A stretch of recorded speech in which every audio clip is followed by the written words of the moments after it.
इस भारत पे कभी भी जब भी संकट आता है, दुश्मन जब भी अत्याचार करते हैं तो हमारे देश के वीर, चाहे फौजी जवान सिपाही हो, चाहे पहलवान हो, चाहे देश के किसान हो, अपने भारत माँ को बचाने के लिए जंग में कूद जाता है बाबू। वही तरह एक पाल बिरादरी का वीर, आवा उधर से अलग सुनना, हम पाल बिरादरी वाला सुनाई। पाल बिरादरी का वीर एक पहलवान अपने देश को बचाने के लिए अपनी जान की कुर्बानियां दे देता है।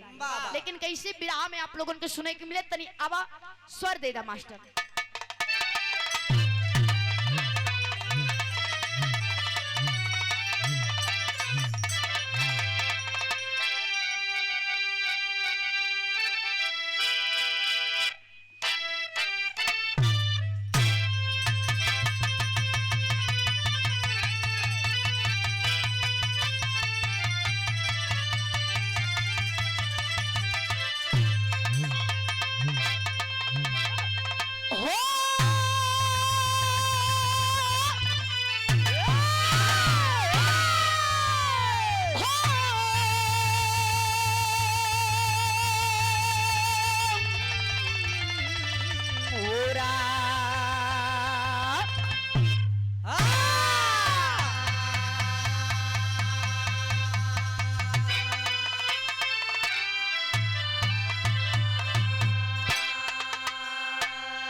तनी उठा के ना मास्टर। हाँ हो उठाई के। अरे मर्दे हारमोनियम ढोलक क्या नहीं, स्वर उठाई के दा। हाँ स्वर उठाई के दा भैया। आवा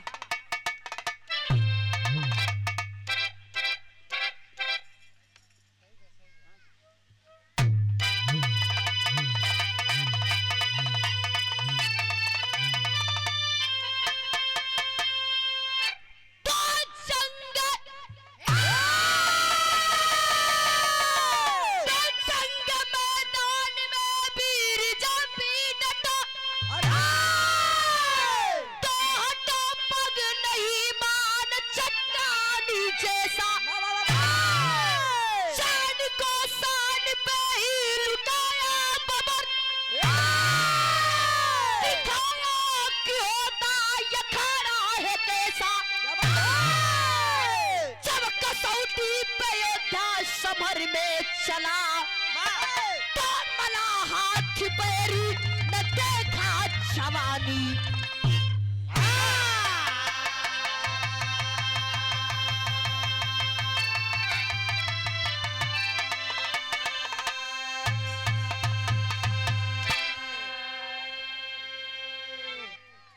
बाबू जंग मैदान में वीर जब भी डटा तो हटा पग नहीं मान चट्टान जैसा।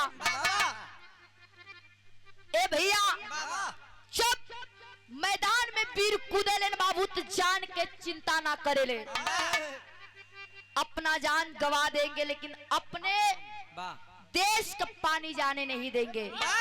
लेकिन बिरहा में बड़ी सुंदर गजल के नमूना लगल। आवा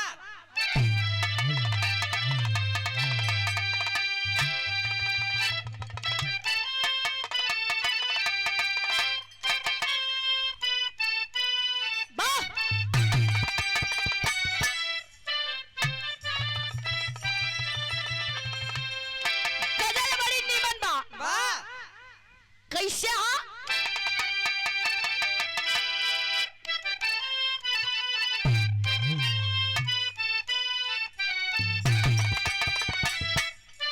ओहो कि काबे में तेरा चलवा काशी में नजारा है।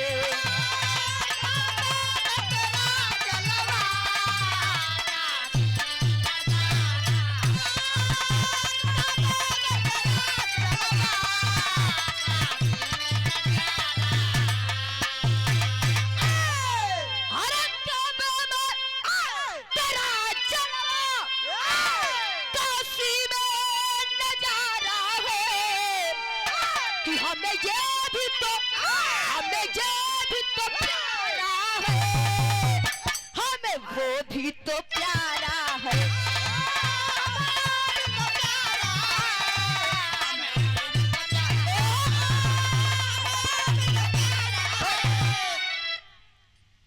ओरिजिनल है लेकिन एक डुप्लीकेट हमारे गुरुजी बनौले बारे। का बनौले हम कोनो प्रेमिका अपने प्रेमी के संदेश देत बा कि सुधर जाओ, लेकिन कैसे आवा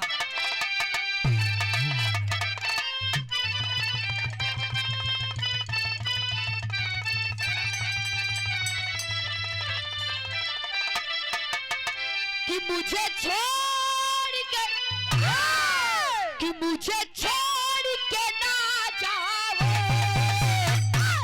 अब चढ़ती जवानी में।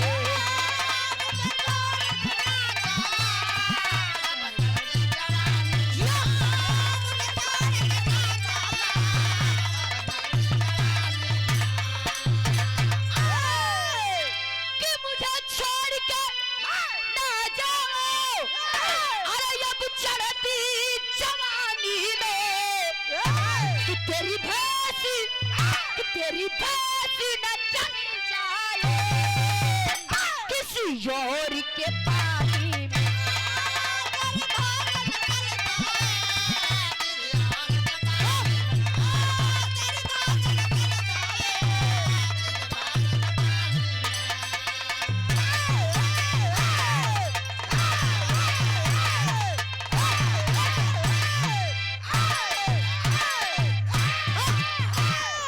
अरे बस करा बस करा, इत गजल हा भैया कि मुझे छोड़ के ना जाओ अब चढ़ती जवानी में, तेरी भैंस न चले जाए किसी और की पानी में।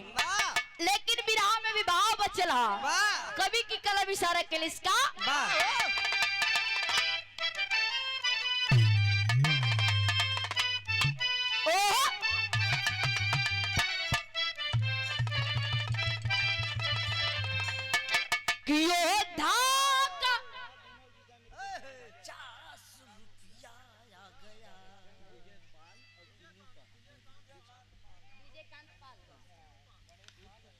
और आप गार्जियन विजयकांत पाल उर्फ चुन्नू पाल, गुनई गहरपुर के धरती से 25-25 रुपया दोनों जने का 50 रुपया पुरस्कार है। 500 में से बहुत बहुत प्रणाम आशीर्वाद की चाह रहे तो बहुत 25 कम बा यार। और आप रज्जन बिंद ढोलक के बड़े सुंदर वादक हैं आप। और आप गणेश पाल गार्जियन, अच्छा तोहर सार हुआ आपके तरफ से 51 रुपए का महान आशीर्वाद, बहुत बहुत प्रणाम। हाँ आशीर्वाद की कामना रहे। आ भैया कहानी पे गौर है, भाव दिया गई विराह के अंदर आबा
बस कर भैया।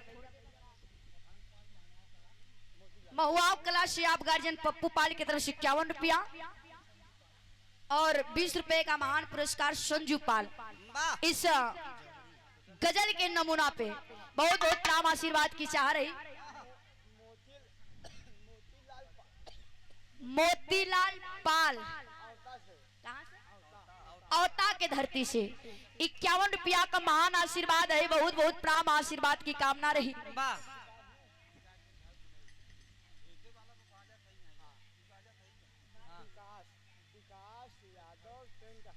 और बड़का भैया आप विकास यादव टेंट हाउस घुनई गहरपुर के धरती से।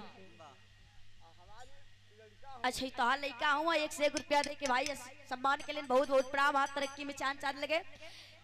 भैया कहानी पे गौर है। योद्धा का लहू भड़के देख वीर जवानों को रण में डटता ना हर लेकर अरमानों को। लेकिन बिरहा के अंदर जौहरी के लाइन दिहल गई। कहानी की शुरुआत हो गई। देखो जौहरी से ही विराट चढ़ला भैया। यही से कहानी की शुरुआत हो गई। कहानी कहाँ के और कैसन है अब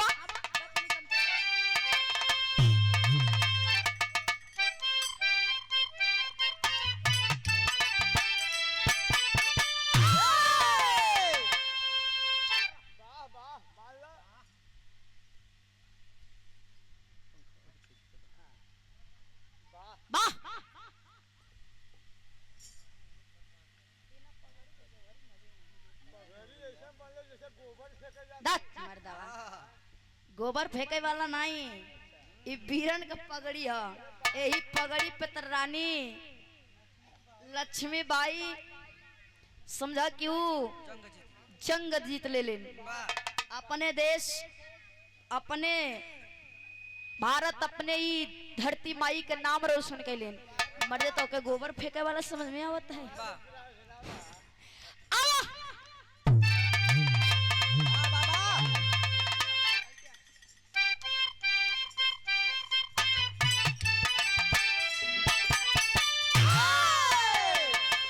योद्धा जो बने पुरोधा पीछे पग नहीं हटाते लेकर माटी अखाड़े जो ही तिलक लगाते गुलाम बना भारत को गोरी ने मांग पतारा हलन मांगते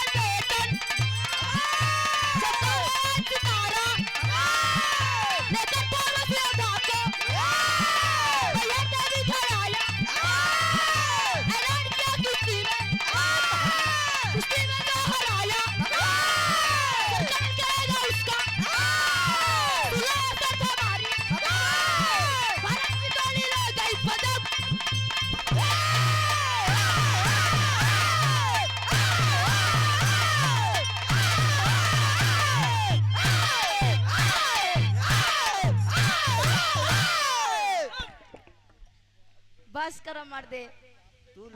तोहरे लोगन के खून गरमाई जात बा।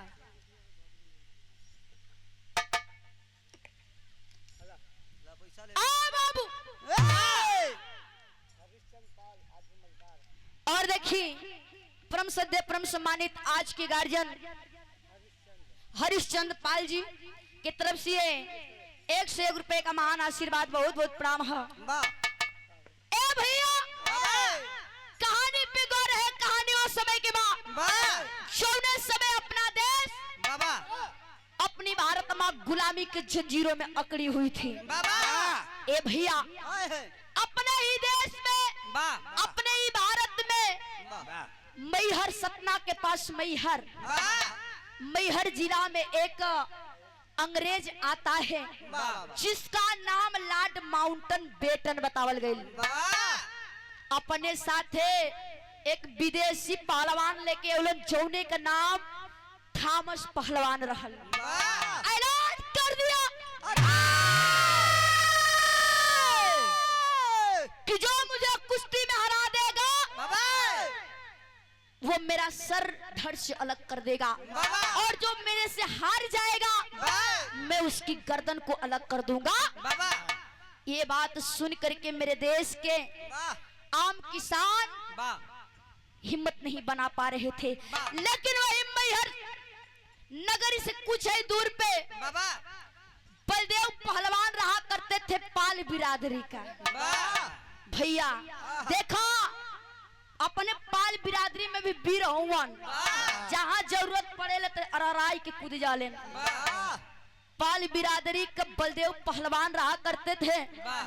लोग पत्र छपवाई के ऊ पहलवान थामस दे देले कैस जे के हमरा से लड़े के वही पत्र के थाम ले करके बलदेव पहलवान के पास पहुंचलन। पत्र अब बलदेव पहलवान के सामने जाके कहे लगन कि मान मर्यादा अपने भारत माँ की लाज डूबे चाहत बा, बचा ला तोहरे हाथे हा। जब इतना बात बलदेव पहलवान सुनन तो कहना ऐसा बात है तो हम लड़ब ओकरा से, मैं लड़ूंगा उससे। भैया पत्र के स्वीकार कैलन बलदेव पहलवान। जब पत्र के स्वीकार कैले बाबू, धीरे धीरे समय आयल, कुश्ती के दिन नजदीक हो गई। जब कुश्ती के दिन नजदीक भइल, जौने दिन कुश्ती का लड़ाई चालू होखे वाला रहल, वो दिन तैयारी करके चलत बाड़न। कैसे बिरहा में एक लाइन गीत लागल मास्टर आवा।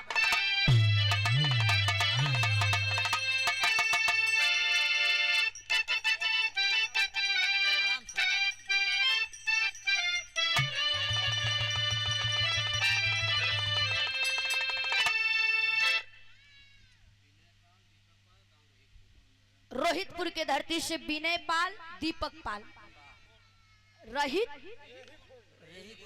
रेहित खोट। अब भैया की तरफ से विनय पाल, दीपक पाल, दोनों भाई की तरफ से 51 रुपया पुरस्कार है, महान आशीर्वाद प्रणाम पहुंचे। ए भैया कि तुहे लगल कौन मेहरारू कहले हा का?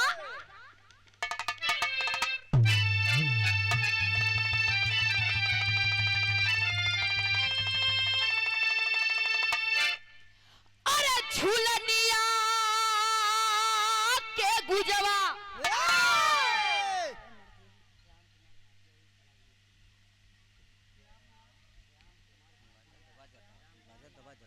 बड़का भैया आप श्याम कुमार भारतीय जी की ओर से उर्फ नगराही की धरती से 100 रुपया का महान आशीर्वाद, बहुत बहुत प्राम आशीर्वाद की चाह रही। हम बच्चे अपने कला में कामयाब रहे। आवा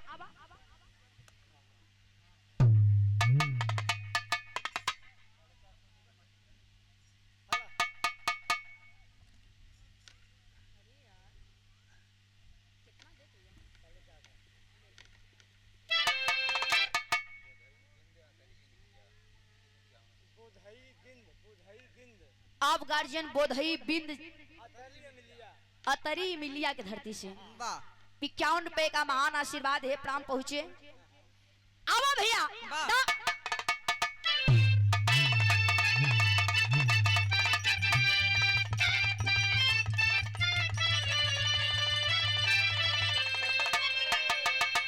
अरे झूलनिया के गुजवा, अरे झूलनिया के गुजवा, अरे टूटल में गड़िया छूटल राजा।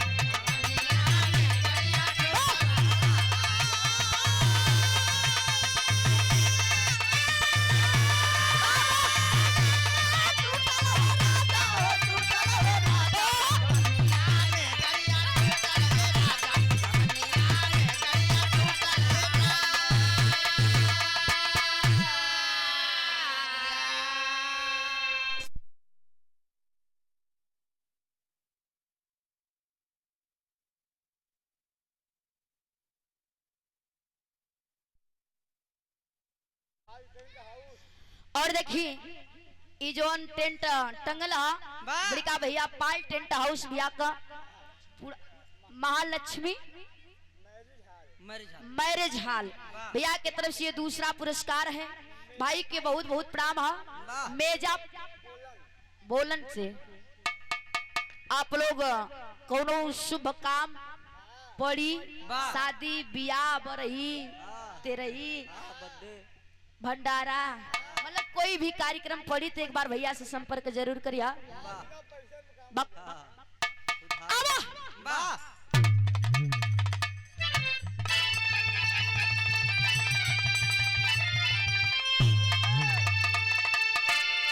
झुलनिया के गुजवा, अरे झुलनिया के गुजवा टूटल ये राजा, चवनिया में गड़िया छूटल ये राजा।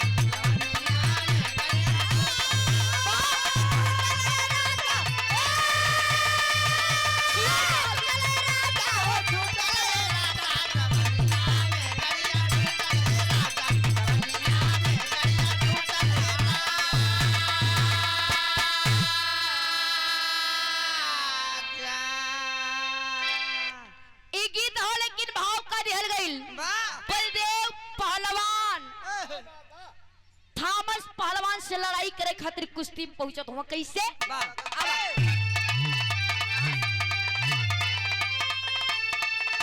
अरे ये खड़वा में बलदेव, अरे ये खड़वा में बलदेवा आइले भैया, जमीनिया पे सिर झुकैले भैया।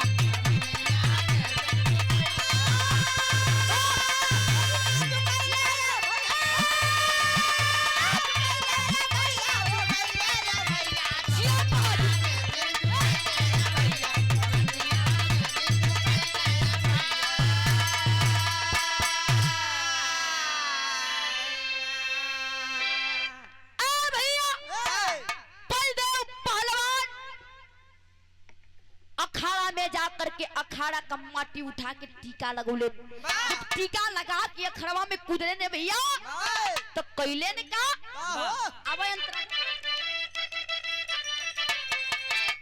अरे थामस के बलदेव चित कैले भैया, अरे जिंदाबाद के नारा लगा वही समैया।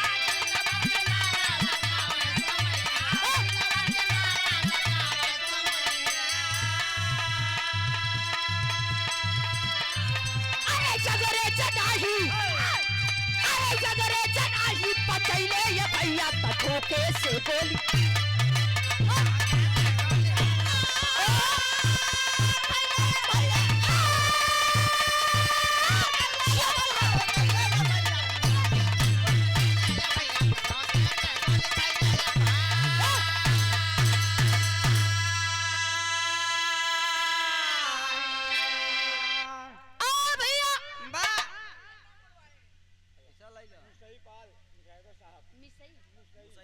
मुसई पाल आप ड्राइवर साहब की तरफ से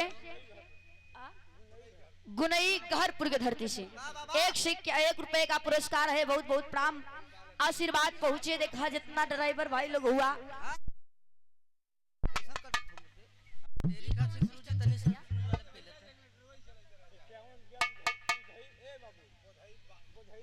गोधई बिंद अतरी मिलिया 51 रुपया पुरस्कार, और प्रभुपाल अतरी मिलिया से 101 रुपया पुरस्कार, दोनों जने की मिलाई के बहुत बहुत प्रणाम है, आशीर्वाद की कामना रहे। वाह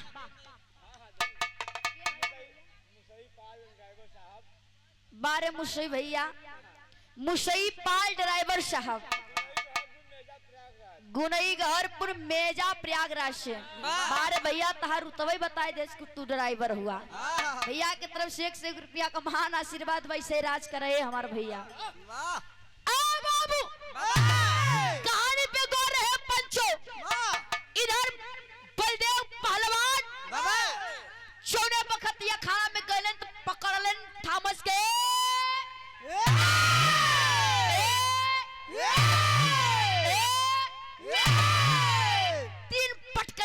पटकलेन थामस वही होई गए चित कहे मामा हंसी, जब उठाए कि 3 बार पटकले ने भैया थामस पहलवान वही चित्त हो गए। जब चित्त भइले त लगा नारा लगे बलदेव पहलवान जिंदाबाद, भारत माता जिंदाबाद। जब ये नारा गुजल है ये बाबू, ये हर अंग्रेजन के सीना में जैसे चुभे लागल, उठा करके गोली गद्दार अंग्रेज चला देले से बाबू। बलदेव पहलवान पे जब चलौले से सीनमा चीरत की गोलियां निकलल है। बलदेव पहलवान वही जमीनिया पे गिरल बड़े ने भैया। जब जमीनिया पे गिरल बड़े हाहाकार मच गई, हाहाकार मच गई कि अंग्रेज बलदेव पहलवान को गोली मार दिए। इधर लोग तो पहले एक बार हल्ला मचौलेन कि बलदेव पहलवान थामस की पटक देलन। पूरा मरमराई के भीड़ जुटल बा ये बाबू देखे खातिर। वही भिड़िया में बलदेव पहलवान के 3 गो लड़का रहलन, 2 गो बेटा 1 गो बेटी। बड़ा लड़का का नाम राजू बतावल गईल, छोटा लड़का का नाम रोहित और बिटिया का नाम सीमा रहले। पंचो पहुंचल रहलन। तब ले बलदेव पहलवान का मेहरारू मीना जब ही सुनले कि हमार पति हमार सैया थमसवा के पटक देलन, कहीं की चलत तानी हमहू देखे आखिर उन नजारा का हुई। जब नजारा देखे चलने बाबू पता लगल हो कि पापी तो बलदेव पहलवान के मार देलन। लोगन थर थर थर थर कापे लगले, आंख से आंसू बरसे लागल। ये भैया पिटिया बिटवा के लिया के चुप्पे वहां से चल गईलिन। सोचे लागिन अगर ई जान जइहा तो हमारे पति के साथे साथे हमरे बचवन के मार देही। मैं घर छोड़ के चलत बाड़ीन। बिरहा में एक लाइन गीत बदलना मास्टर आवा।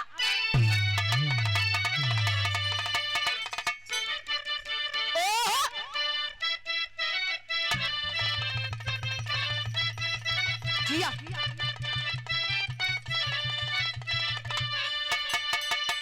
गीत बड़ी नीमन हा।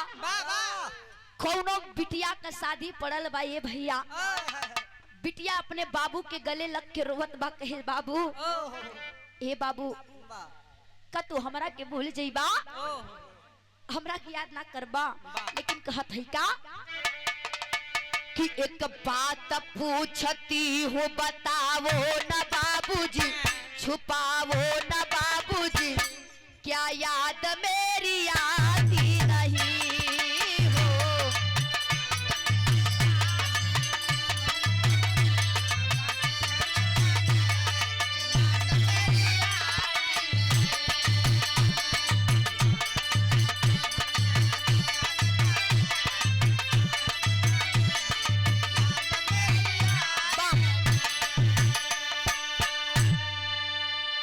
इत गीत के भाव वाले लेकिन भाव का दिहल गई।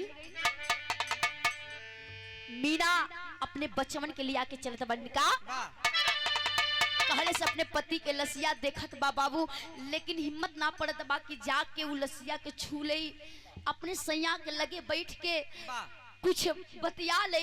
आखिर बीच मझधार में छोड़ के काहे चल गईलन। रोवत बा और कहत बा का कि पिया मुझे छोड़ के क्यों आप चल दिए, देश आप चल दिए, मेरे लाल का न कोई यहाँ।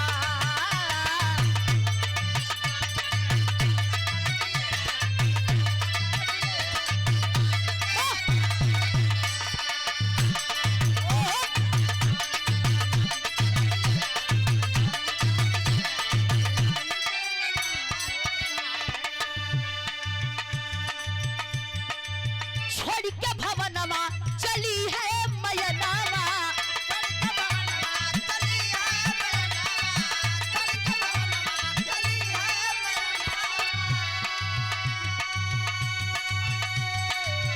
संघवा में बेटा बेटी दुनों सुगनावा।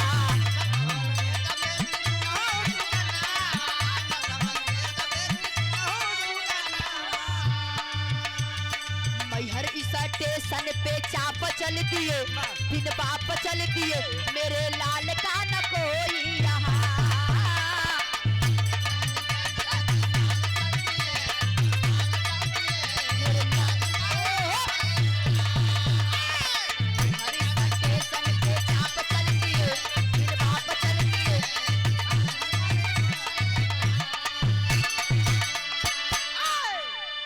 अरे बाबू महतारी बलदेव पहलवान का मेहरारू मीना अपने तीनों बचवन के जब लिया के घरवा से चलल है ये भैया। बड़का लड़का जेकर नाम राजू बतावल गई। बदले की आग जलने लगी। जब पता भइल देखलन कि हमरे बाबू के उ गद्दार अंग्रेज लोग मार दिलन, आग उबल गई। बदले की आग में घर छोड़ के चल गई, घर छोड़ के भाग गई, जंगल की तरफ चल गई बाबू। लेकिन माई बिटिया सीमा और छोटका लड़का रोहित के लिए आके चलल बाड़ी। जब चललिन मैहर स्टेशन जईबा, आगे जईबा तो सतना स्टेशन पड़ेला। सतना स्टेशन पड़ेला भैया, वही सतना स्टेशन पे रोहित के प्यास लागल। जब प्यास लागल ट्रेनिया में बैठलिन बाबू, तो प्यास लागल। ट्रेनिया जब सतना स्टेशन जाके रुकल हा, माई कहलिन बेटवा जा, हम गड़िया में बैठल बानी, तू पानी पी के तुरंते चलिए हा। जा जा उतर के पी। आवाज उमरिया 5 साल रहले बाबू रोहित का। गड़िया से उतरल है भैया, पनिया पिए गईल बा रोहित। तबले ट्रेनिया हरन दे के निकल गईल। जब हरन दे के निकलल तो भइल का, बिरहा में शेर के लाइन ढल गईल। आवा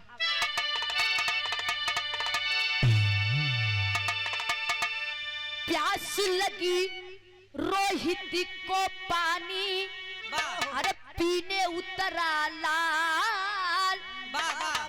अभी तो पानी पिया नहीं था, ट्रेन चली तत्काल।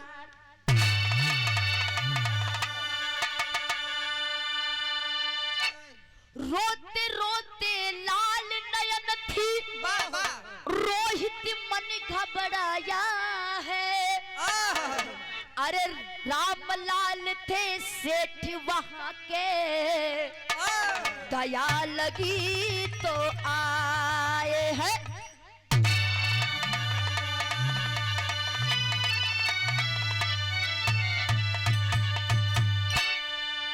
ए भैया जब पानी पिए रोहित उतरल, तबले ट्रेन हरन दे के निकलल हा। अब रोहित रोहत बा, माँ अरे माँ मुझे क्यों छोड़ के जा रही हो, मैं कहाँ रहूंगा माँ। 5 वर्ष का उम्र बा बाबू। रोहित रोता है, लेकिन ट्रेन आगे निकल गई। ट्रेन के अंदर से माई मीना रोहत बा, बेटवा हमारा लाल, हमारी आँखी के तारा, हमारी हीरा, तोरा बिना हम कैसे रहब लाल। लेकिन ए बाबू जब ट्रेन आगे निकल गए, धीरे धीरे 2 दिन बीतल। रोहित वही स्टेशन पे भटकत बा, कहीं इधर तो कहीं उधर। वही के रही वाले रामलाल सेठ की दुकान रहल, मीठा का दुकान रहल, ऐसे रोडिया स्टेशनवा के बगलिया में। और वही दुकनिया के समनवा जाके रोहित बैठल बा और रोवत बा, आंख सुजल बा। ये बाबू रामलाल सेठ के दया लग गई कि आखिर ये है कौन, इसको मैं 2 दिन से देख रहा हूँ, इधर ही उधर कर रहा है, लेकिन न इसका पिता दिख रहे हैं, ना माँ दिख रही है। जाके पूछने लगते हैं, बेटा आए बेटा, काहे रोत हुआ लाल, आखिर तू कहाँ से आयल हुआ बेटा। रोता है रोहित, कहता है अब 5 साल के लड़का की कितना जानकारी रही। कल से मेरी माँ गाड़ी से चल गई, हम के यही छोड़ दिले से माई, गाड़ी गईल माई हमरा के छोड़ दिले। अब रामलाल सेठ की दया आ गई ले पंचो, दया आ गई। रामलाल सेठ ओकरा की अपने साथे ले गए। देखा मालिक का मर्जी, देखा बाबू रामलाल सेठ के भी कोनो संतान ना रहलन, बे संतान रहलन। दया आ गई, सोचे लगलन कि हमारे संतान तना हुआ, काहे ना यही की अपन संतान बना के पालन पोषण करी, हमरे बुढ़ापा का सहारा ही बन जाई। ले गईलन बाबू, ओकरा नाम के बदल के रोहित से श्यामलाल रख दिलन। पिता का नाम रामलाल, बेटा का नाम श्यामलाल। श्यामलाल रख दिलन। भैया धीरे धीरे समय बीतल, एडमिशन करा दिलन। पढ़े लगल श्यामलाल, जब पढ़े लगल भैया, पढ़ाई करके श्यामलाल डॉक्टर बन गई। देखा खुदा की मर्जी, तो देखा पढ़ाई करके श्यामलाल जब डॉक्टर बनल है ये पंचो, तो उस समय के जमाने में छुआछूत महामारी का बड़ा मरज फैला रहा है। टाइफाइड डेंगू ये सब बड़ा फैला रहे, केहू केहू के छुआ पसंद ना करत रहे। अब इस सतना स्टेशन के आगे जइबा लोगन तक कटनी स्टेशन पड़ेला, जे जे गइल होई उ त जानत होई। ओही कटनी स्टेशन पे माई बुढ़िया मीना और बहिन सीमा चिनिया बादाम बेच बेच जिंदगी का गुजारा करत बाड़े पंचो। और खुदा न खास्ता प्रभु की मर्जी देखो, श्यामलाल का वही कटनी स्टेशन पे लगेगा ड्यूटी। अब ड्यूटी का लगल, कैंप लगाकर दवाई छिड़काव करावे के काम करे लगन। धीरे धीरे जब देखलन 2-4 दिन कि वही एगो बुढ़िया महतारी हिया, एगो बहिन हिया, दिन भर चिनिया बादाम बेचिहा, राती के जो भी बनी रूखा सूखा खा के अपन रात बितैहा। एक दिन श्यामलाल जाई के पूछे लाग कि हे माई, ए माई, आखिर तोरे घर में केहू कमाए वाला ना बाका? केहू कमाए वाला ना बाका माई? हम देखा तानी बहन के लिया के दिन भर आप चिनिया बादाम बेचेली और रात की जमन रूखा सूखा बनेला खा के सो जाली। माई की अखिया से आंसू गिरे लगल। माई एक बात कहलिन, का कहलिन? बिरहा में गीत बदल गेले मास्टर। आवा बोलिया तभी कहला कब करी।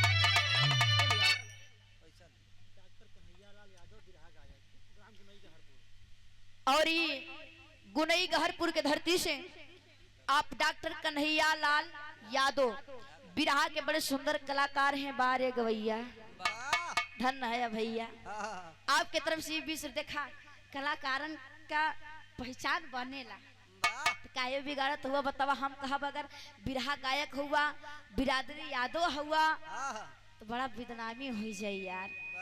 कह दे कि डॉक्टर कन्हैया लाल यादव ने 20 रुपया का पुरस्कार दिया, बिरहा के बड़े सुंदर कलाकार हैं। धन है मालिक, कहाँ है हो? धन है मालिक, आशीर्वाद लागे। मान लो कि आपका आशीर्वाद हमके लागे, हमार कहाँ लागी? हम तो खुदे मांगत है। गायकी में चांद लगे अगर देखा, अब हम बताए दिया गल लजाई जेबे तो ठीक बा, लेकिन बिरहा पे गौर है पंचो। बिरहा में बड़ी सुघर गीत के लाइन लगल, का लगल? आबा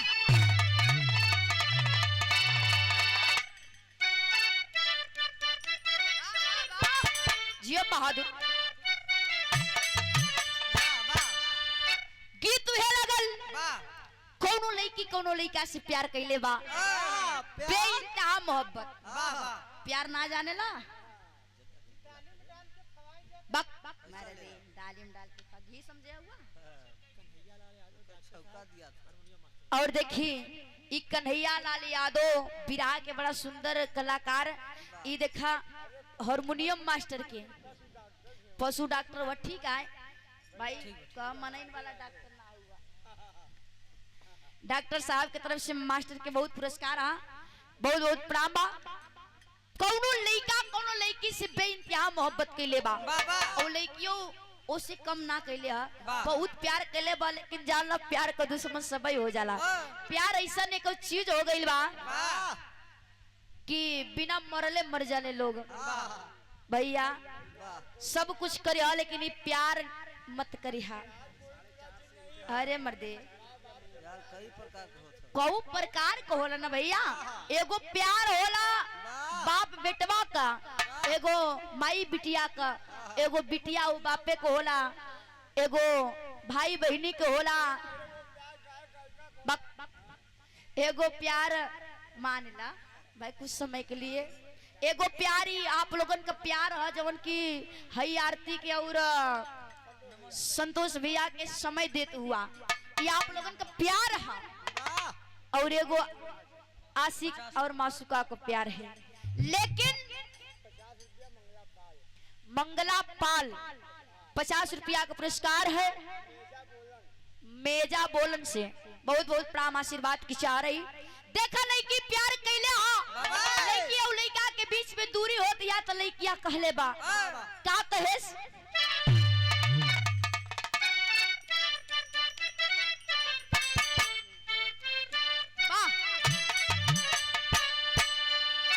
अरे ना जियब तो हरा बिना अरे ना जियब तोहरा बिना अजुए बुझाइल बा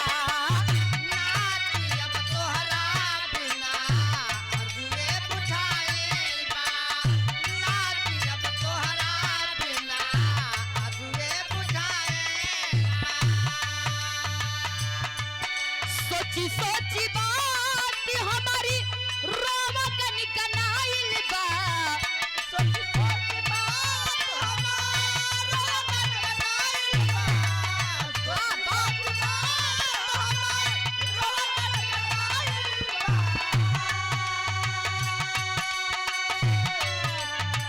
सोची बात हमारी रोवा कनी कनाइल बा ना जियब तोहरा बिना अजुए बुझाइल बा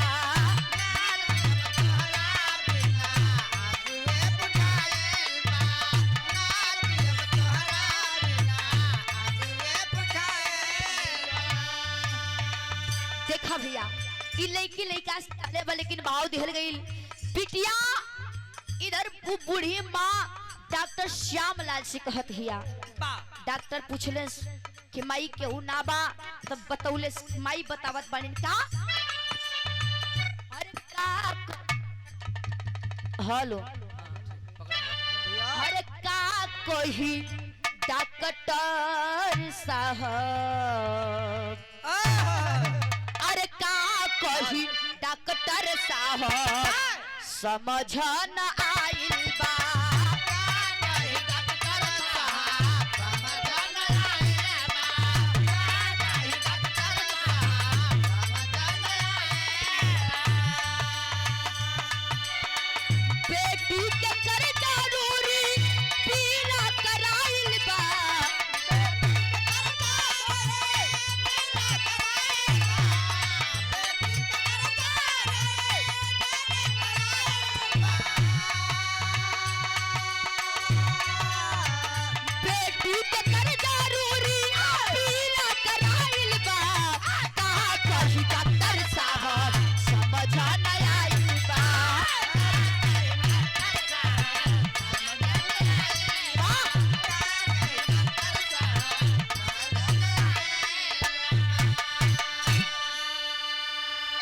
भैया मई बतौलिन की बेटवा का बताई मई देखा रोवत बिया उ महतारी रोवत या और बेटवा कही के कहत हिया कि बेटा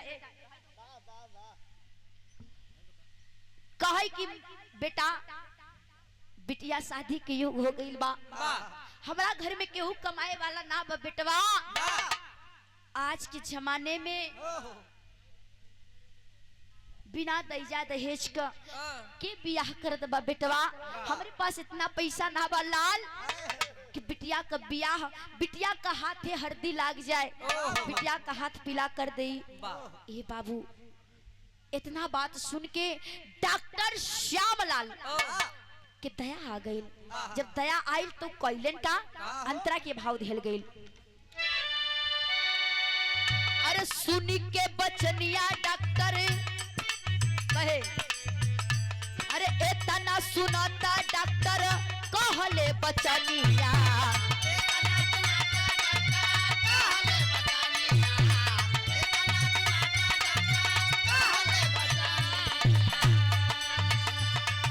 बिटिया तोहार बनी मोर दुल्हनिया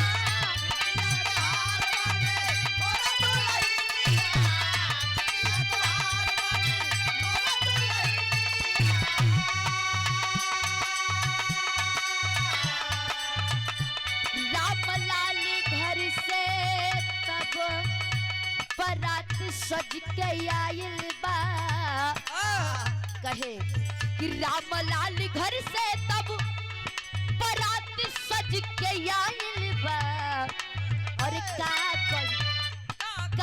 कही डॉक्टर साहब समझ न आइल बा भैया अरे बाबू डॉक्टर श्यामलाल जब बात सुनलन कि केहू कमाए वाला ना बा बिटिया का हाथ पीला कैसे हुई? कहलन माई चिंता मत करा, हम तोहरा बेटी से शादी करब, हमें कोई दहेज नहीं चाहिए।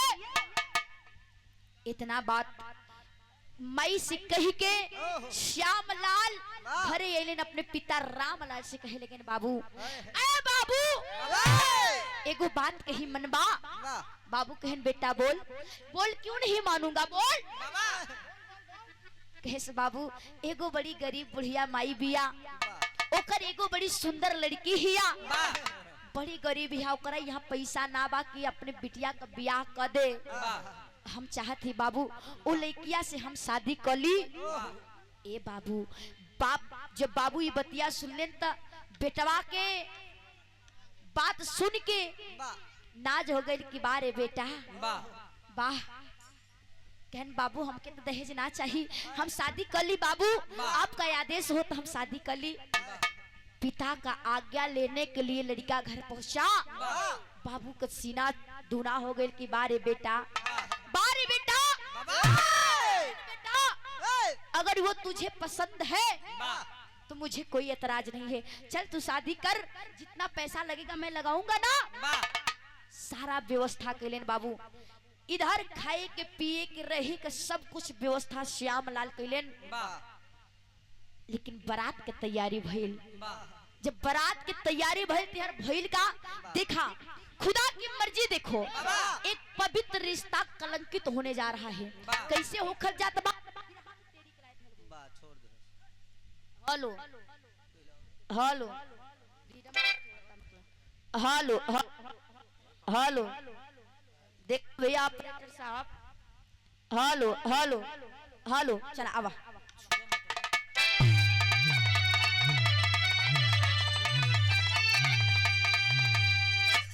अरे मोरे राम अब्बरी को तब पसीना आ गया, अरे अब्बरी को तब पसीना आ गया, तो रिश्ता नहीं कलंकित करिए आज दिवंकर, यही दिवंकर, यही दिवंकर।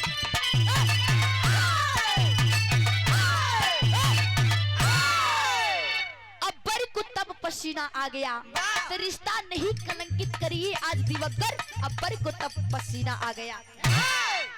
बाबू इधर एगो पवित्र रिश्ता कलंकित होने जा रहा है। कैसे? बारात तो सच की आ गई बाबू। श्यामलाल के दरबार से, रामलाल के दरबार से बेटा श्यामलाल का बारात सच के मई बुढ़िया के दरवाजे पहुंचल हा। जब पहुंचल बा और ई बतिया वही जंगलवा में रहे वाले डाकू के पता हो गई। डाकू के पता भइल कि एगो लड़की हिया, बड़ी गरीब हिया लेकिन बड़ी सुंदर हिया, ओकर शादी एगो डॉक्टर आ बिना दहेज के करत हिया। अभी बतिया सुनते डाकू के खोले लाग, अगर वो इतनी सुंदर है तो मैं करूंगा शादी, मैं करूंगा शादी। मेरे जीते जी वो डॉक्टर शादी कर ले, अगर इतनी सुंदर है तो हम काहे न करब। 4-5 गो अपन साथी लिया के डाकू चलल बड़े बाबू। जब चलले तो भइल का बिरहा में विदेशिया के भाव दिहल गई। आवा पैसा ले ले। और देखी हमारे मास्टर गुरु के छोटे भाई शेर बहादुर यादव जी की तरफ से इस भाव को समझते हुए 51 रुपए का महान आशीर्वाद है। बहुत बहुत प्रणाम, आशीर्वाद की चाह रही। बिरहा में विदेशिया के भाव दिहल गई। आवा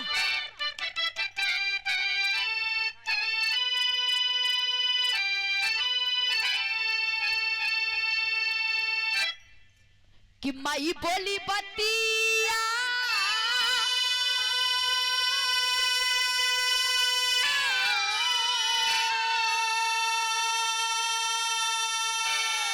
और बना जी ना घातिया,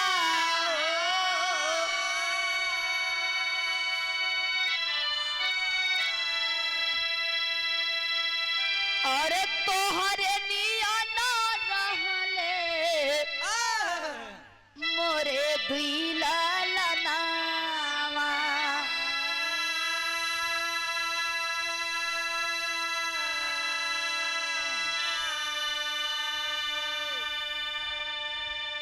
पिया पहलवाना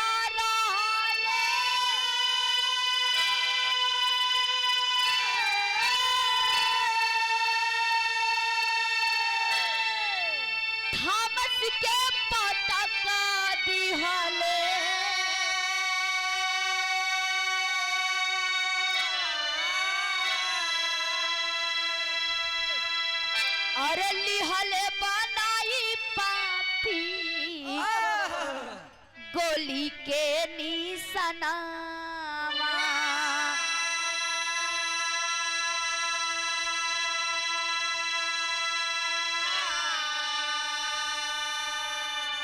बड़ा लाली छोड़ी गई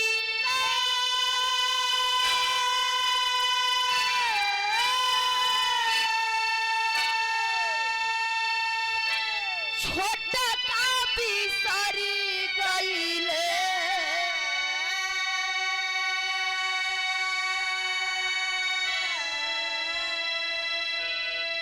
पानिया पिए में साता न के स्टेशनवा।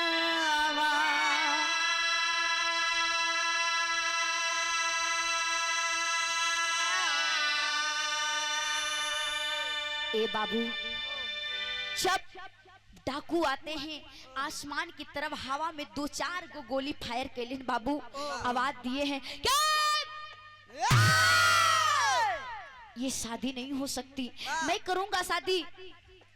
माई हाथ जोड़ लेन कहन बेटा यही बेटा काहे बूढ़ी माँ का इज्जत लेत बड़ा बेटा ए लाल ऐसन मत करा। तोहरे नियर हमारो 2 गो लाल रहलेन 2 गो बेटा रहलन बेटा तोहरे नियन एगो बेटा हमार पति पहलवान रहलन थामस के पटक देलन पापी हमरे पति के मार देलन। मेरा बेटा बड़ा वाला बेटा घर छोड़ के चल गईल, छोटा वाला बेटा पानी पिए सतना स्टेशन उतर रहल वहां छूट गईल। काहे ऐसन करत हुआ बेटा काहे ऐसन करत हुआ? ये बूढ़ी माँ का इज्जत मतलब बेटवा इतना बतिया दोनों इधर डाकू जेकर नाम राजू रहल बड़ा वाला लड़का वो डाकू बन गई अपन नाम बदल के रख दिल रंजन और छोटा वाला लड़का रोहित का नाम बदल के श्यामलाल रखा गई। दोनों बतिया के सोचत बाड़न कि हमारे बबुए का नाम रहा हमारे बबुए का नाम बलदेव पहलवान रहल हमारे बाबू उ थामस के पटके रहन ऐसन तना हा कि ई बूढ़ी माई हमार माई बाड़िन और ई बहनी हमार बहन। ए भैया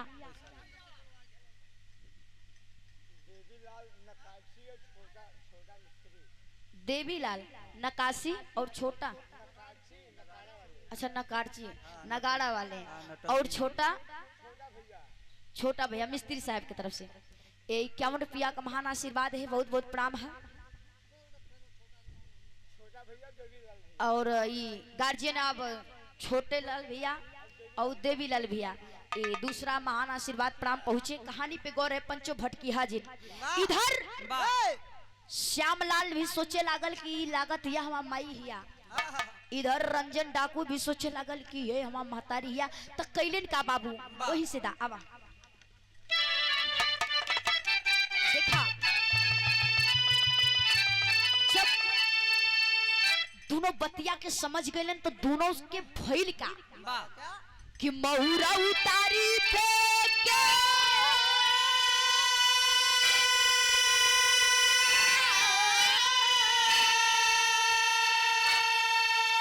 अरे पैसा टल पोवारी धइले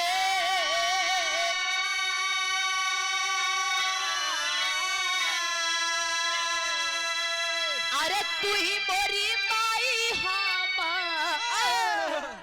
तोहर सुगना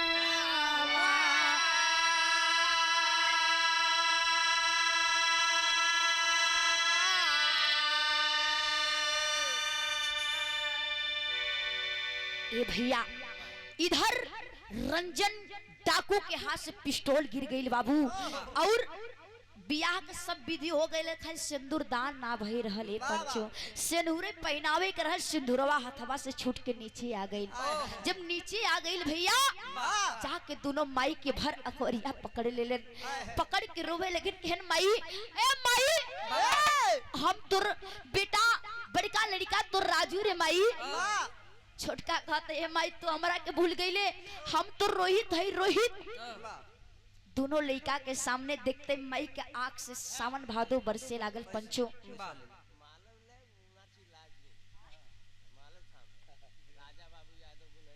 गुनई घरवार के धरती से राजा बाबू यादव जी की तरफ से और मास्टर गुरुजी के बड़का भैया हमके चरणों में कोटि कोटि नमन मान ला गुरु जी के कहला तैया पर गुरु के सम्मान हुआ। बहुत बहुत प्रणाम आशीर्वाद की कामना रही। कहानी पे गौर है पंचो। ये भैया जब लगे न रोवे माई किसे भर अकबरिया पकड़ के रोवे लेकिन कहन माई हम तो राजू और छोटा वाला लड़का कहता महतारी अरे माई हम तो रोहित है माई। अब दोनों लड़का तब मिल गए। देखा कहल जाला कि प्रभु के घरे देर है लेकिन अंधेर ना बा पंचो। विधि की ऐसी लेखनी है, खुदा की ऐसी खुदाई है पंचो। इधर दोनों लड़का मिल गए लेकिन टेंशन भइल का कि अब बहन का बारात आइल बा, पूरा मंडक सजल बा, न्योता जितना न्योतारुन के दिहल गइल बा, घराती बराती सब जुटल बारन, बड़ी बदनामी होई। अब बहन के बियाह कैसे होई, चिंता में बैठल बारन। तब ले वही डॉक्टर श्यामलाल का कंपाउंडर रहल बोलल का फिर हमें पहपट के लाइन धेल गइल। आवा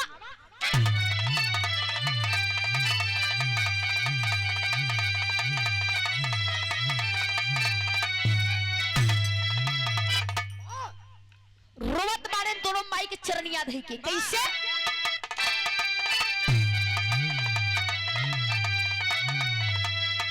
अरे कलप के रोवे दोनों गले लगाई हमारी माई हो। अरे कलप के रोवे दोनों गले लगाई हमारी माई हो। अरे कैसे करबई बहनी के विदाई हमारी माई हो।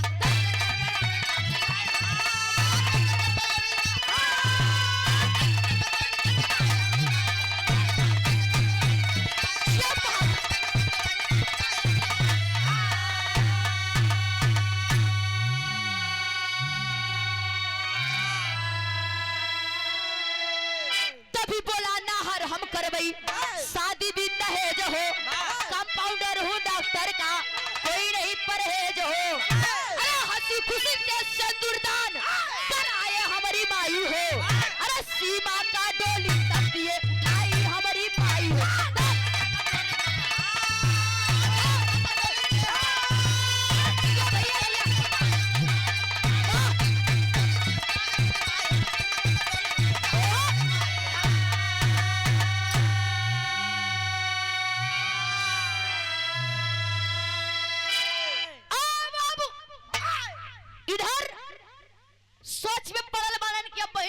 कैसे होई ये तो हमार बहन निकल गई।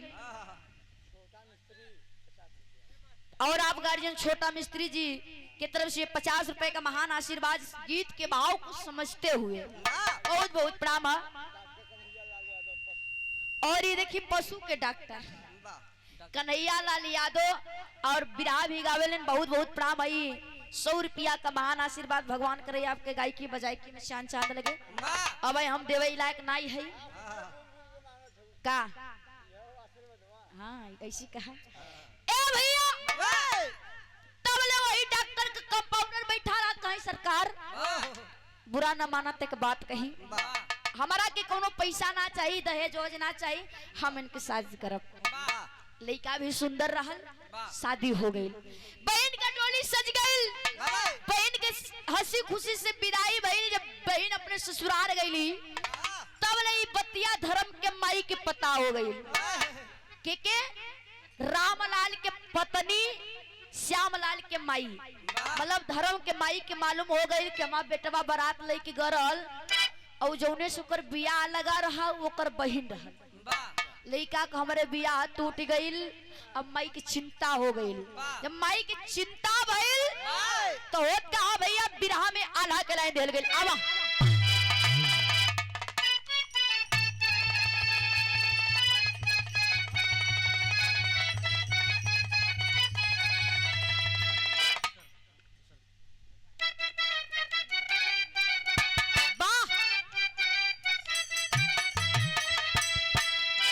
अरे होला हो नहारी जावन पीठी के लिखनिया बाबू।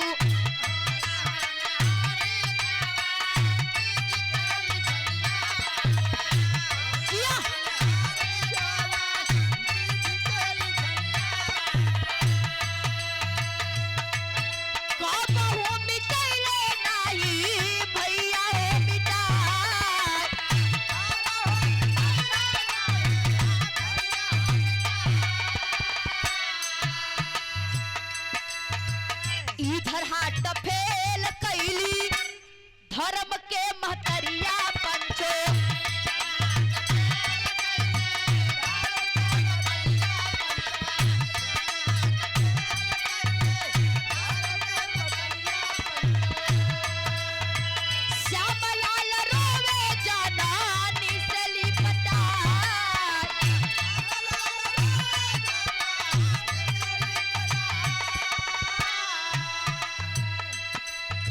ए भैया इधर मई का हाथ फेल हो गई, जमीन पे तड़ाक से गिर गई बाबू। श्यामलाल ऐसे कोरबा दवाई के रोवत बाकी मई ए मई ई का हो गई, लेकिन हल्का हल्का सांस चलत रहल। तो मई कहलिन का ससिया चलत एका बात बोली जलनी बाबू।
कुछ दिन समैया बच्चों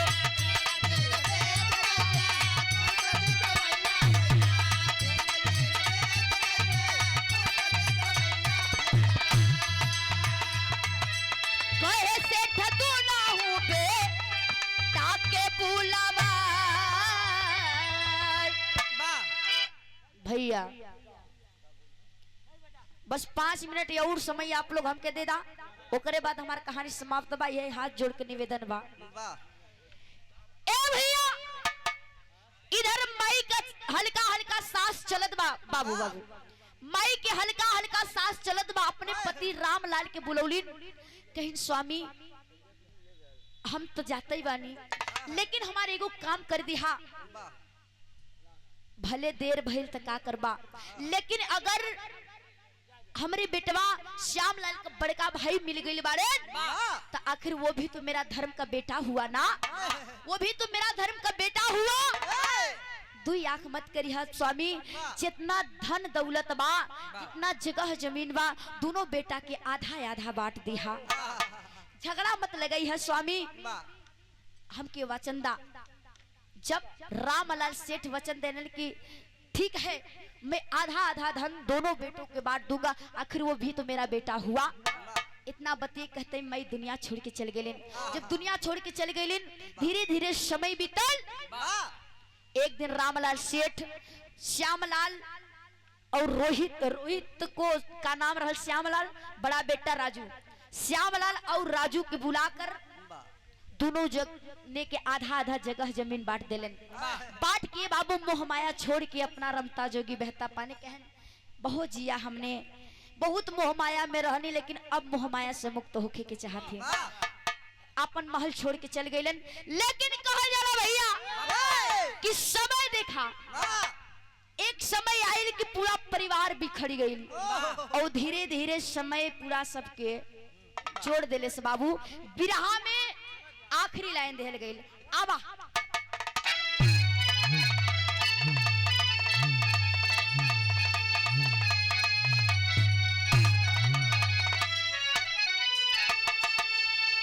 अरे रिश्ता से मजबूत धर्म के रिश्ता निभाइले,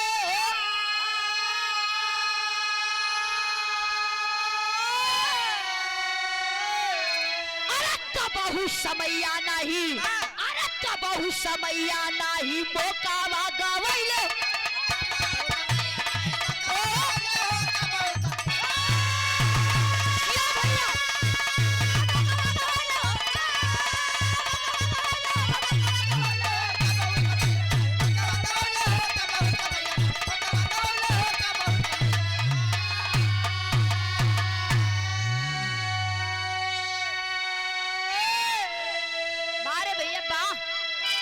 हुआ बात छोटा मिस्त्री आप की तरफ से 5वां पुरस्कार है, बहुत बहुत प्राम आशीर्वाद की चाह रही। कौन गई अरे समय हरिश्चंद्र को बनाया, समय रघुनंदन को वन में घुमाया, अरे पांचों पांडव वीरतैया भूले।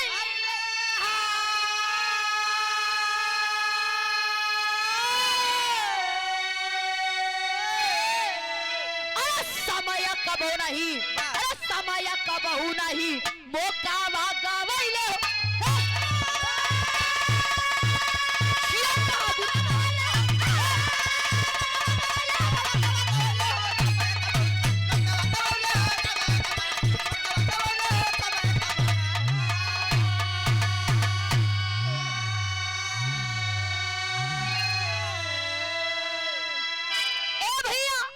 ध्यान दिया लोगन, देखा समय की चक्र जब चलेला तो अच्छे अच्छे के लइके बैठ जाला।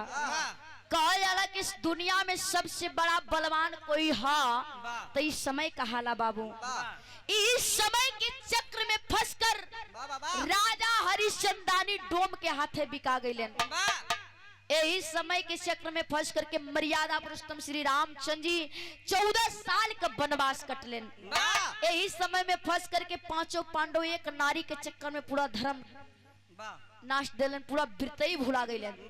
तो जब समय भगवान के ना छोड़ले तो हम इंसान का का औकात है बाबू। और देखिए आप गार्जियन डॉक्टर कन्हैया लाल यादव जी बिरहा के बड़े सुंदर कलाकार हैं। इस गीत के भाव पे बहुत बहुत पुरस्कार आशीर्वाद की कामना है। ए भैया यही से कहिला कि समय केहू के ना छोड़ले बना केहू के छोड़े, जब भगवान के ना छोड़ले तो हम लोगन के कवन हैसियत। कहानी समाप्त भइल। गुरु खानदान के परिचय बा बिटिया कोने बगिया के फूल हलाल। आवा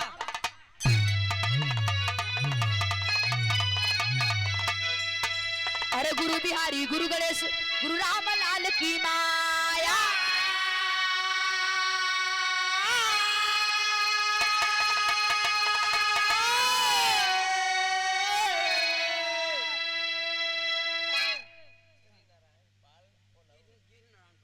गिरी नारायण पाल ओनऊ के धरती से 1 से 1 रुपया का महान आशीर्वाद बा।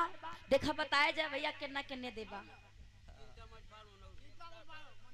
ओनौर के धरती से चिंतामणि पाल आपके तरफ से 51 रुपया का महान आशीर्वाद है। बहुत बहुत प्रणाम बाबू के चरणों में कोटि कोटि नमन है। जे दी है वो से, जे न दी है वो से, सबसे हमारा प्रणाम बा। अरे गुरु बिहारी गुरु गणेश गुरु रामलाल की माया।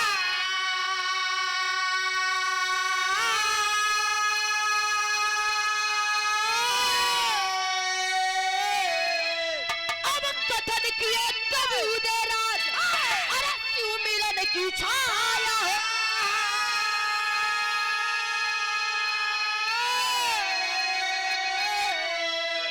अरे ये बड़ी को तब पसीना आ गया। अरे मोरे राम अब बड़ी को तब पसीना आ गया। अरे ये बड़ी को तब पसीना अब बड़ी को तब पसीना आ गया। तो आरती जख्म के रतिया हाके पाए गंबर अब बड़ी को तब पसीना आ गया।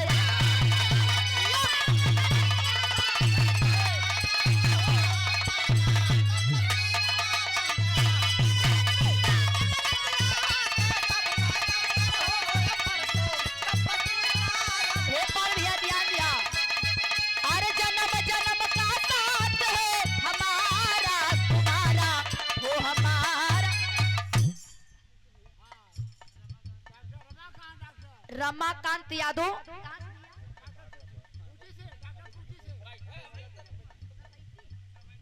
सभैती जमुआ से भैया के तरफ से 200 रुपए का महान आशीर्वाद है। भगवान करें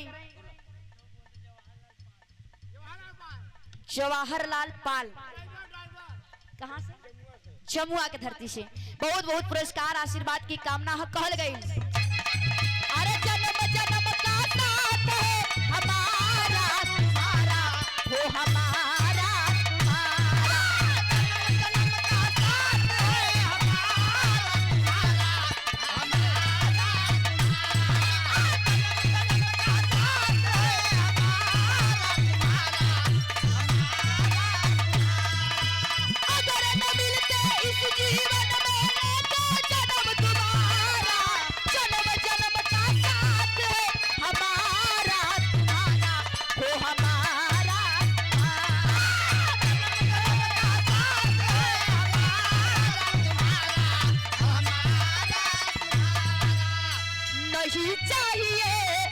दिल दुखाना किसी का नहीं चाहिए, किसी का नहीं चाहिए बारे बाबू दुखाना देखा जब किसी ही उम्र का। में करी हलवा भैया, जब ये उम्र में करी हलवा तो वो उम्र में का हुई, तो जवानी में का रंग है। नहीं चाहिए दिल दुखाना किसी का, नहीं अरे चाहिए दिल दुखाना। छोटे लाल आपके तरफ से बहुत आशीर्वाद कहल गई कि नहीं चाहिए दिल दुखाना किसी का, नहीं चाहिए दुखाना किसी का, नहीं चाहिए दुखाना किसी का। सदा न रहा है, सदा न रहेगा जमाना किसी का, नहीं चाहिए दिल दुखाना किसी का, नहीं चाहिए दिल दुखाना किसी का, दिल दुखाना किसी का।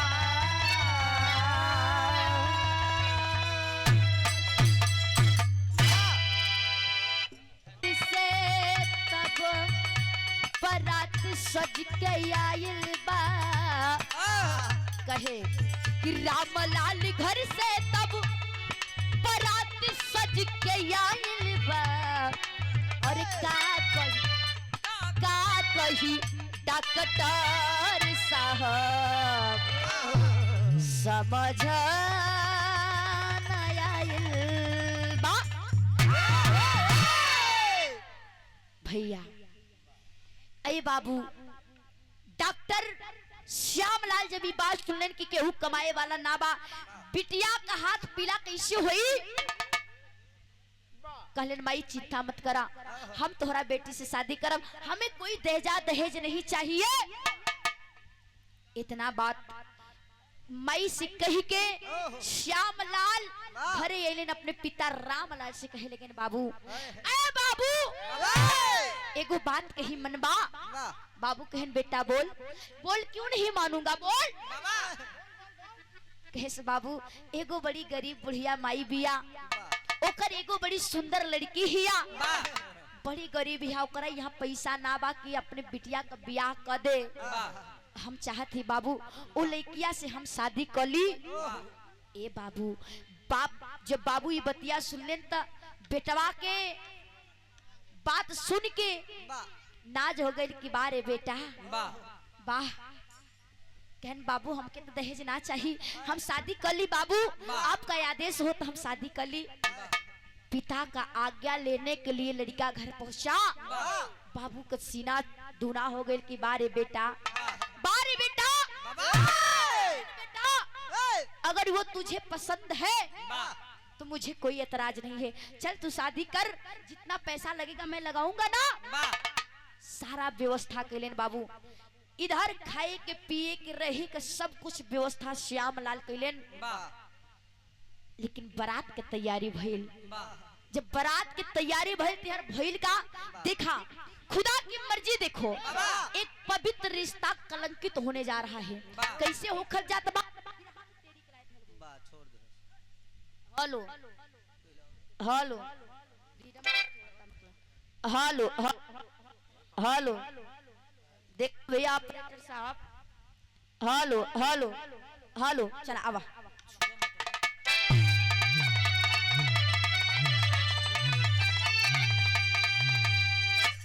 अरे मोरे राम अब्बरी को तब पसीना आ गया, अरे अब्बरी को तब पसीना आ गया, तो रिश्ता नहीं कलंकित करिए आज दिवकर, यही दिवकर, यही दिवकर।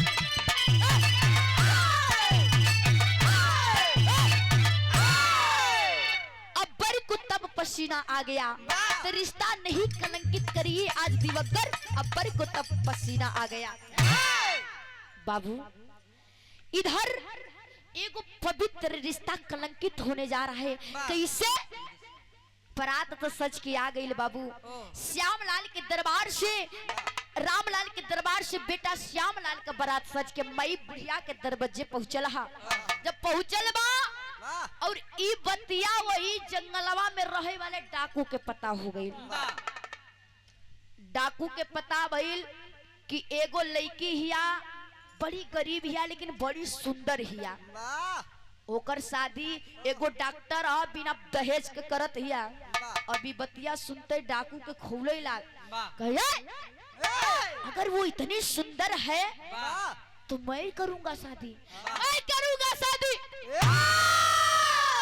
मेरे जीते जी वो डॉक्टर शादी कर ले, अगर इतनी सुंदर है तो हम काहे न करब। 4-5 गो अपन साथी लिया के डाकू चलल बड़े बाबू। जब चलले तो भइल का बिरहा में विदेशिया के भाव दिहल गई। आवा पैसा ले ले।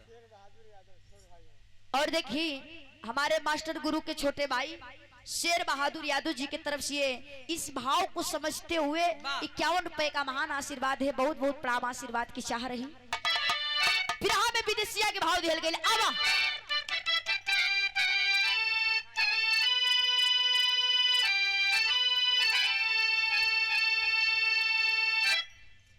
कि माई बोली बतिया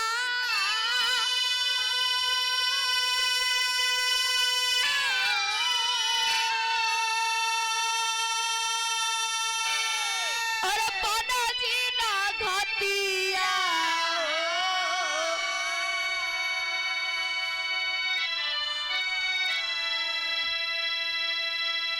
और तोहरे निया ना रहले मोरे दुईला लनावा।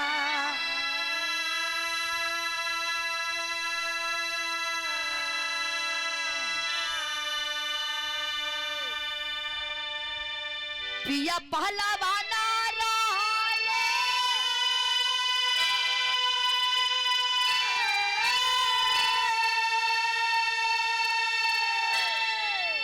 थामस के पटका दिहले,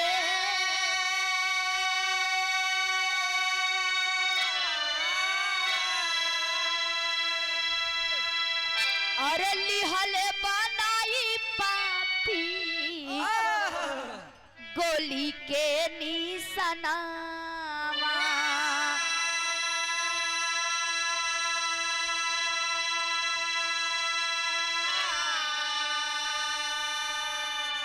बड़ा लाली छोड़ी गई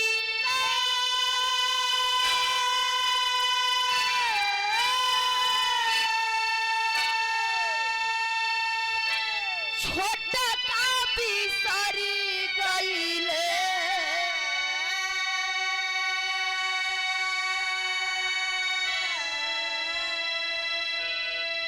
पानिया पिए में साता न के स्टेशनवा।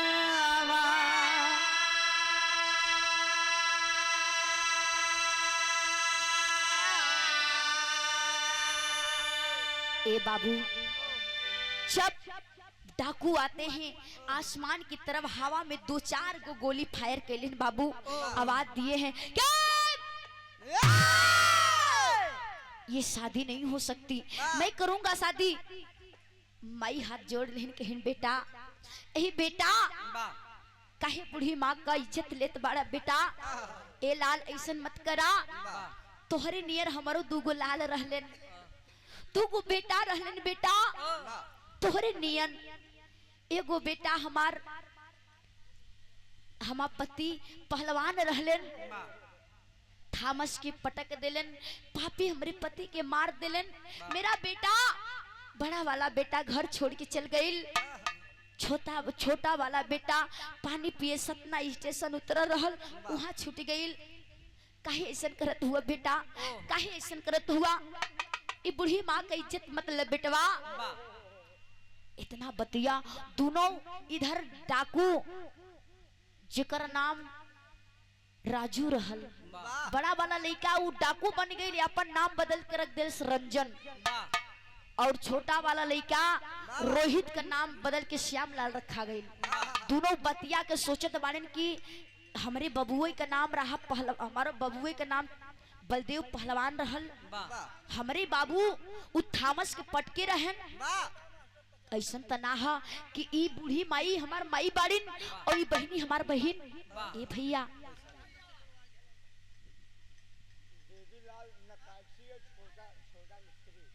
देवीलाल नकाशी और छोटा, अच्छा नकारची नगाड़ा वाले और छोटा भैया मिस्त्री साहब की तरफ से 51 रुपया का महान आशीर्वाद है, बहुत बहुत प्रणाम है। और ये गार्जियन अब छोटे लाल भैया और देवी लाल भैया ये दूसरा महान आशीर्वाद प्रणाम पहुंचे। कहानी पे गौर है पंचो भटकी हाजिर। इधर श्यामलाल भी सोचे लागल कि लागत यह हमार माई हिया। इधर रंजन डाकू भी सोचे लागल कि ये हमार महतारी हिया। तो कैलन का बाबू वही से दा आवा देखा जब दोनों बतिया के समझ गए तो दोनों उसके भइल का कि महुरा उतारी फेंके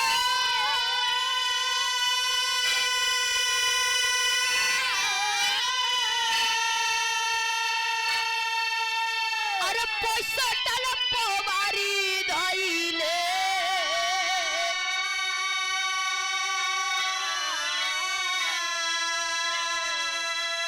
अरे तू ही मोरी माई हम तोहर सुगना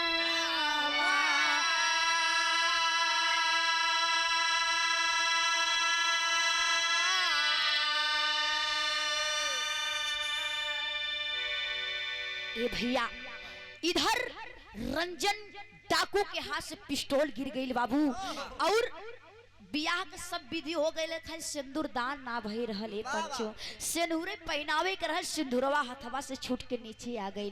जब नीचे आ गई भैया जाके दोनों माई के भर अकवरिया पकड़ ले पकड़ के रोवे लेकिन कहन माई ए माई हम तुर बेटा बड़का लड़का तो राजू रे माई छोटका कहते है माई तो हमरा के भूल गईले हम तो रोहित है रोहित। दोनों लड़का के सामने देखते माई के आंख से सावन भादो बरसे लागल पंचो।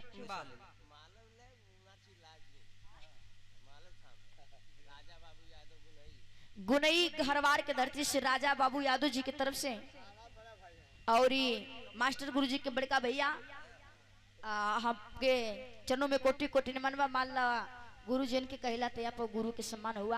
बहुत बहुत प्रणाम आशीर्वाद की कामना रही। कहानी पे गौर है पंचो। ए भैया जब लगे न रोवे माई किसे भर अकवरिया पकड़ के रोवे लेकिन कहन माई हम तो राजू और छोटा वाला लड़का कहता महतारी अरे माई हम तो रोहित है माई।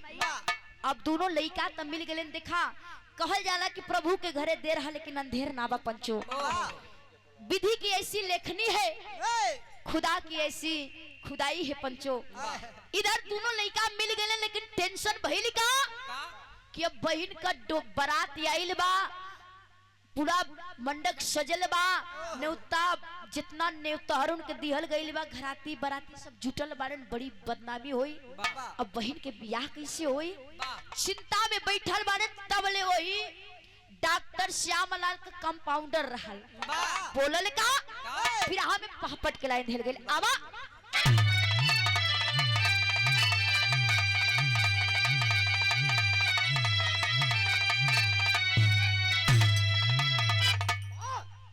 रोवत मारे दोनों माई के चरनिया धई के कैसे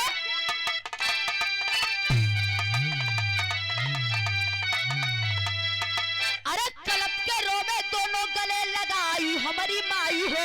अरे कलप के रोवे दोनों गले लगाई हमारी माई हो। अरे कैसे करबई बहनी के विदाई हमारी माई हो।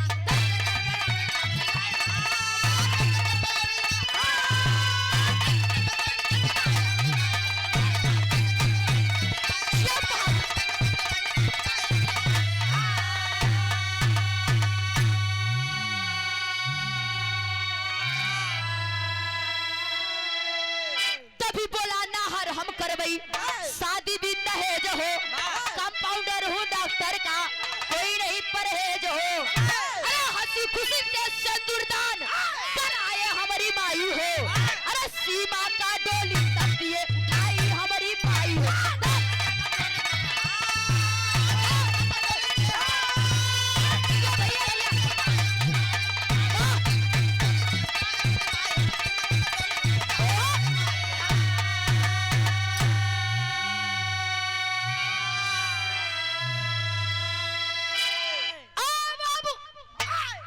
इधर सोच में पड़ल बारन कि अब बहन के बियाह कैसे होई। ये तो हमार बहन निकल गई। और आप गार्जियन छोटा मिस्त्री जी की तरफ से 50 रुपए का महान आशीर्वाद गीत के भाव को समझते हुए बहुत बहुत प्रणाम। और ये देखिए पशु के डॉक्टर कन्हैया लाल यादव और बिरहा भी गावेलन, बहुत बहुत प्रणाम। आई 100 रुपया का महान आशीर्वाद भगवान करे आपके गायकी बजायकी में शान चांद लगे। अब हम देवे लायक नहीं है का। हाँ ऐसी कहा ए भैया। तब ले वही डॉक्टर का कंपाउंडर बैठा रहा कहीं सरकार बुरा न माना तक बात कही। हमारा के कोनो पैसा ना चाहिए, दहेज वोज ना चाहिए, हम इनके शादी करब। लड़का भी सुंदर रहल, शादी हो गई, बहन का डोली सज गई, बहन के हंसी खुशी से विदाई भई। जब बहन अपने ससुराल गई तब ले बतिया धर्म के माई के पता हो गई के रामलाल के पत्नी श्यामलाल के माई, मतलब धर्म के माई के मालूम हो गई कि हमारा बेटवा बारात लेके गरल और जौने से ओकर बियाह लगा रहा ओकर बहन रहल। लड़का का हमारे बियाह टूट गई। अब माई की चिंता हो गई। जब माई की चिंता भइल तो होत कहा भैया बिरहा में आल्हा के लाइन देल गई। आवा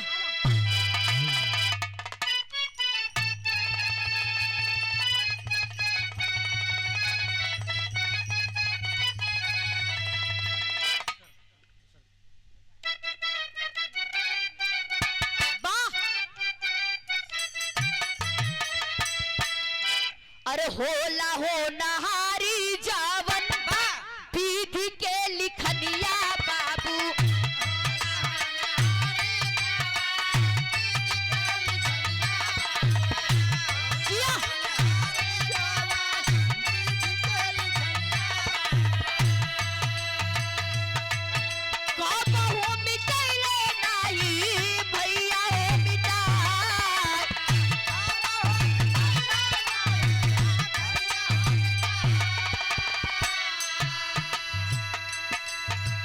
इधर हाट फेल कैली धर्म के महतरिया पंचो।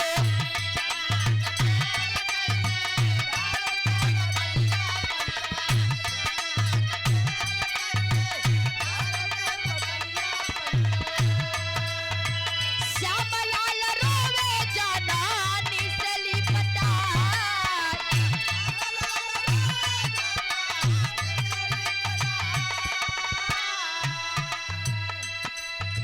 ए भैया इधर माई का हाथ फेल हो गई, जमीन पे तड़ाक से गिर गई। बाबू श्यामलाल से कोरबा दवाई के रोवत बाकी माई ए माई ई का हो गई।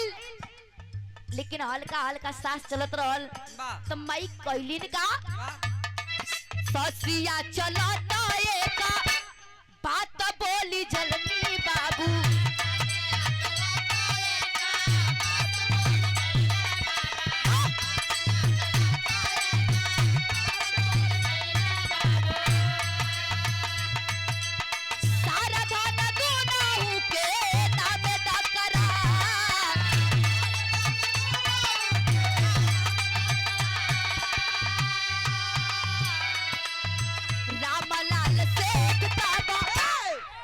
हामी भरली हले बच्चो।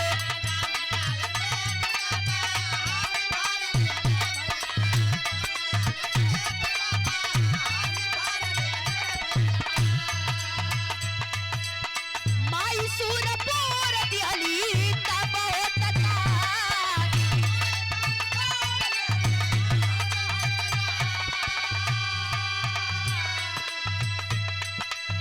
धीरे धीरे बीत गई कुछ दिन समैया बच्चो।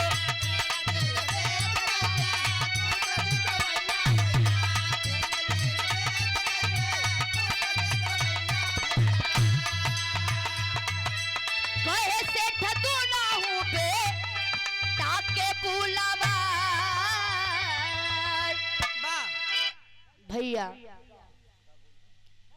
बस 5 मिनट या और समय आप लोग हमके दे दा, ओकरे बाद हमार कहानी समाप्त बा। यही हाथ जोड़ के निवेदन बा।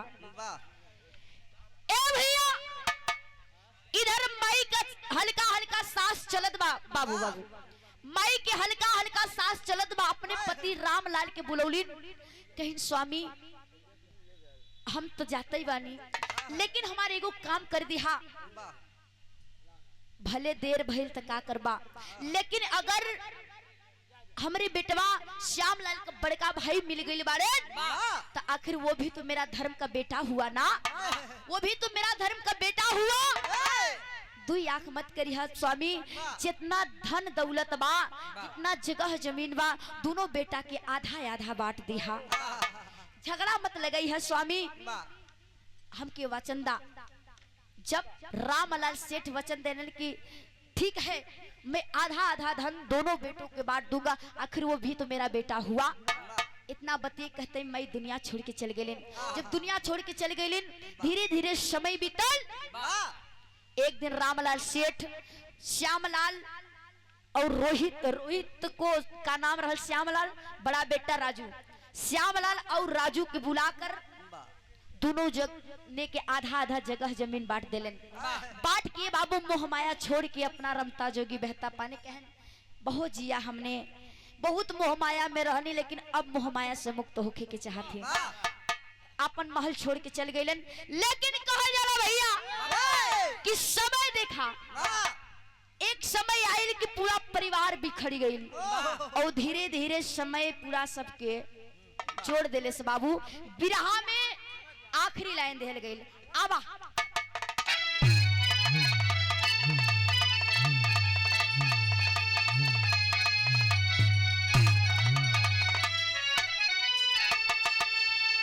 अरे रिश्ता से मजबूत धर्म के रिश्ता निभैले,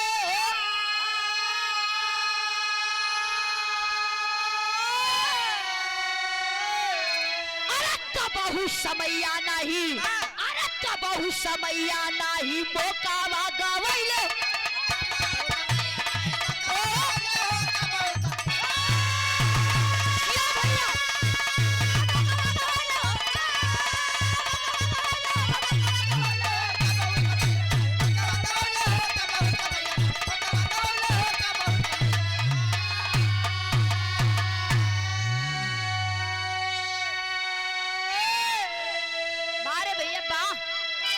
हुआ बात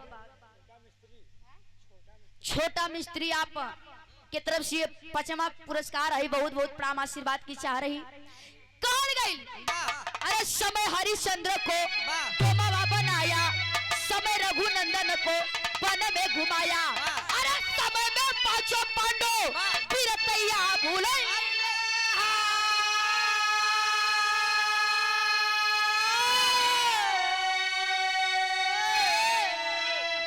समय कबो नहीं, अरे समय कबहू नहीं मोकावा गवैले।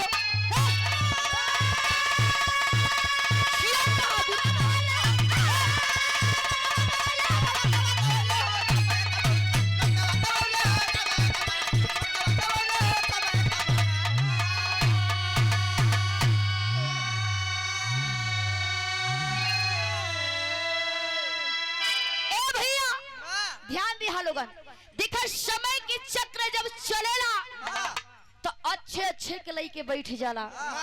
कहा जाला कि इस दुनिया में सबसे बड़ा बलवान कोई है तो इस समय कहाला बाबू।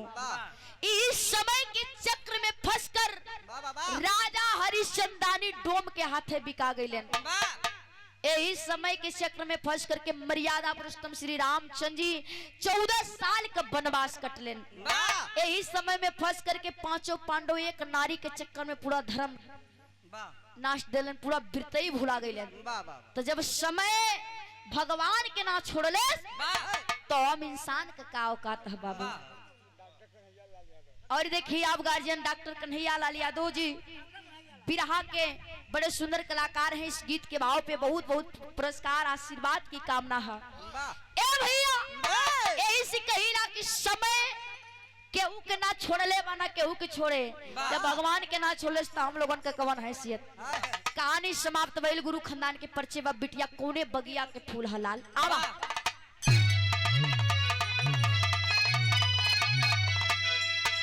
अरे गुरु बिहारी गुरु गणेश गुरु रामलाल की माया।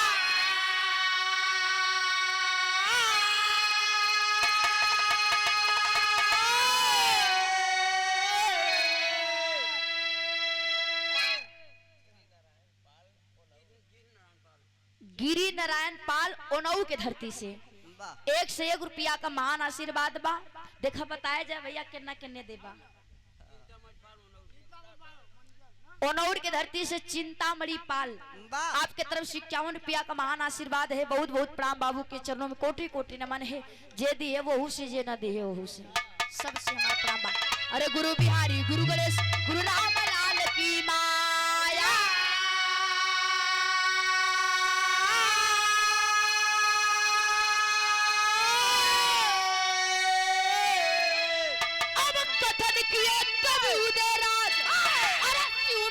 की छाया है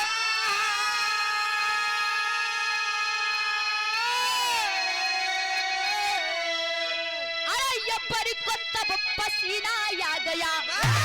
अरे मोरे राम अब बड़ी को तब पसीना आ गया। अरे ये बड़ी को तब पसीना अब बड़ी को तब पसीना आ गया। आरती जखम के रतिया हाके पाए गंबर अब्बर को तब पसीना आ गया।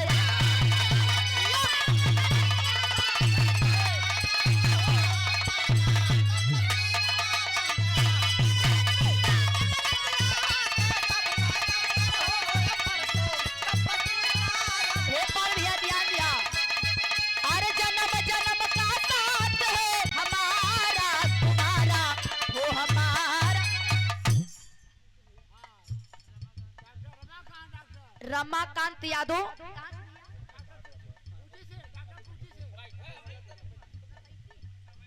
सभैती जमुआ से भैया के तरफ से 200 रुपए का महान आशीर्वाद है।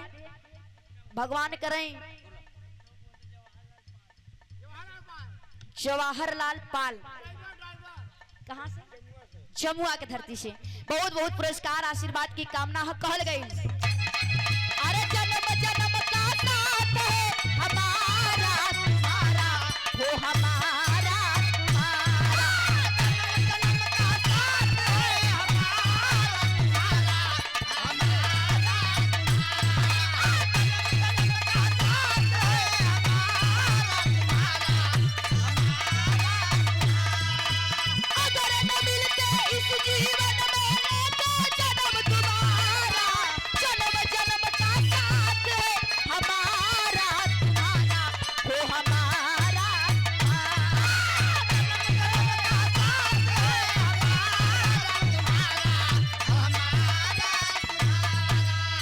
नहीं चाहिए दिल दुखाना किसी का। नहीं चाहिए किसी का नहीं चाहिए बारे बाबू दुखाना देखा जब ही किसी उम्र का। में करी हलवा भैया जब ये उम्र में करी हलवा तो वो उम्र में का हुई तो जवानी में का रंग है। नहीं चाहिए दिल दुखाना किसी का। नहीं अरे चाहिए दिल दुखाना। छोटे लाल आपके तरफ से बहुत आशीर्वाद कहल गई कि नहीं चाहिए दिल दुखा